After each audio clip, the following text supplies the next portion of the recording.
السلام عليكم ورحمة الله وبركاته. الحمد لله وكفى وسلام على عباده الذين اصطفى. أما بعد فأعوذ بالله من الشيطان الرجيم. بسم الله الرحمن الرحيم. قل هل يستوي الذين يعلمون والذين لا يعلمون. قال رسول الله صلى الله عليه وسلم لا تمنعوا عمائم من المساجد. وقال رسول الله صلى الله عليه وسلم عليكم بسنتي وسنة الخلفاء الراشدين المهديين أو كما قال عليه الصلاة والسلام. محترم ومكرم علماء کرام،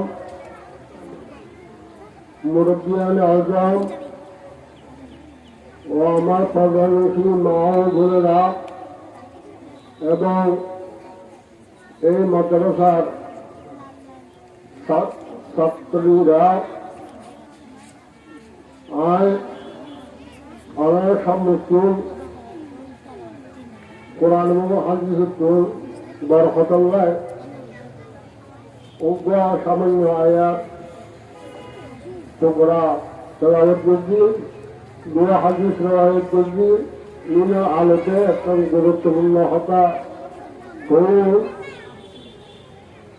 ইয়ার মধ্যে আজিয়া বর্তমান যুগত মধ্যে যে একটা আবরণ সৃষ্টি ইয়ার বহুত বড় আল্লাহ হয়ে সৌভাগ্যের হতা। আল্লাহ রব্বুল দিকে হয়ে উঠে ইলা সাবিল রাব্বিকা বিল হিকমাতি ওয়াল মাউইজাতিল হাসানা। তোমরা আল্লাহর নিকটে আল্লাহর বান্দা করে রাখো হিকমতের সাথে এবং বাবার নসিহতের সাথে। আল্লাহ আমরা পুরুষত্ব বিভিন্ন জায়গার মধ্যে যাইয়ে প্রত্যেক শুক্রবারে মসজিদে যাইয়ে দিদি নসিহত শুনিয়ে তারা কিছু শিখি পারি, কিন্তু মায়ের হওয়ার কোনো শিখিন না পারে। বলতে গেলে মায়ের হওয়ার তো দিদি শিক্ষা তো একদম মহানুষ। এছাড়া হলো আমার দুনিশিক্ষা দুনিয়া আলোর মধ্যে আছি, কিন্তু বর্তমানে একটা পরিবেশ সৃষ্টি হয়েছে। এই পরিবেশ সৃষ্টির সুযোগ আছে। আল্লাহ রসুলে সুযোগ করে দিন হইয়ে আমাই মিলাই মশারি দি আর বন্দিয়ে কয় যারা মায়াকল আছে এটার মসজিদের কিন্তু ওরা মানানো যোগ্য। কিন্তু আমরা কোরআনে হাদিসে তারা যে আলু পাই, এই আলু কোনো ভাই রাশিটি লক্ষ লাগিয়ে রোডে বহুত বেশি গবেষণা বুদ্ধি যদি চলে মায়ের হওয়ার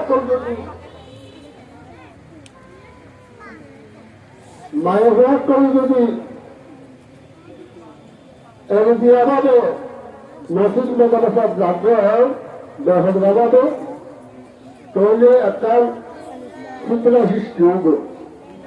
তাহাতে আল্লাহ হযরত ওমর রাদিয়াল্লাহু তাআলা আনহু নিজে মায়ের হওয়ার করে সংযুক্ত বুদ্ধি এবং বহুত হাদিস ক্লাসে হাদিস পরিবারের সময় নাই কুসংখ্যাত এখন তল্লাবলি হয়ে মায়ের হওয়ার করে সরকার ভিতরে রায়দুল্লাহ বহুত চেষ্টা করছি। মায়ের হওয়ার করে ঘরের ভিতরে সরকার সহকারে নামাজ পড়লে মসজিদের নজরে মসজিদের গেলে যে সব পায় মসজিদের ঘরের ভিতরে হলে বেশি সব পায়। এখন সকল লেখাপড়া এখন আর পুরা বিশ্বের মধ্যে যে হিসাবে বেদান্তা হিসাবে চলে মায়া করে যে হিসাবে চরিত্র হারে লাগিয়ে মায়া করে যে হিসাবে এখন একটি জীবন শিক্ষার এই ব্যাপারটা আমার কারণে মায়া করে লেখাপড়া শিখিব কিন্তু সবার উপরে আরো ধর্মও শিখিব এই ধর্মের বিচার একটা অনুশীলন এই ঘরতে এই সমস্ত মাদ্রাসা ইউনি ইয়ার একান্ত পরিবেশ সৃষ্টি হইয়ে ইয়ার দ্বারা আর ভবিষ্যৎ উজ্জ্বল হবে ইনশাআল্লাহ তাআলা আমার